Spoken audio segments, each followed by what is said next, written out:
Hey guys, Adam Fenig here with Fenig Equipment. You're tuned into the Talking Shed.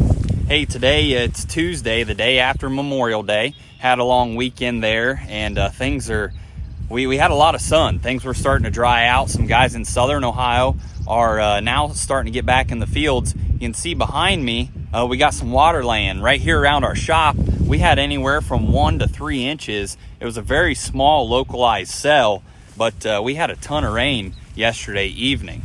What I'm standing in right here is a rye field that was seeded with a Valmar cover crop seeder, and you can't really tell it from this shot, but there are soybeans in this. We planted this, I don't know, probably at least 2 weeks ago already, and I did a video on it last week after all the rain, and I'm going to turn it around and show you guys how these soybeans are doing. It's amazing how the soybeans really thrive in this rye, though there's hardly any weeds at all. It plants very nice and it handles the wet weather better than anything out there.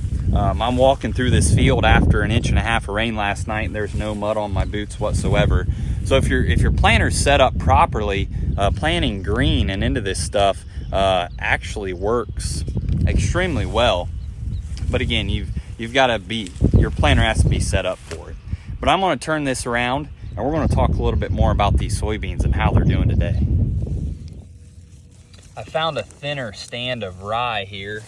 It's a little bit easier to see the soybeans, but they're doing really well. Again, there's hardly any weeds in this stuff, and you can see the ground. We had probably 2 inches of rain right here on this field about 12 hours ago, and you can't even tell.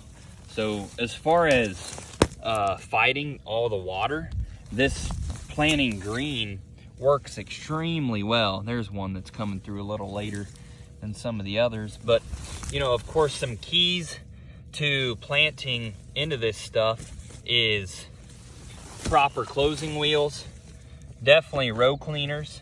But you can see better here right now how tall this stuff is, and these soybeans just absolutely thrive in this stuff.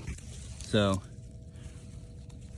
we're going to be killing this rye off here before too long, but it's amazing. What's going to happen is we're going to kill off the rye, spray it obviously. The rye is going to fall down as the soybeans are coming up through it.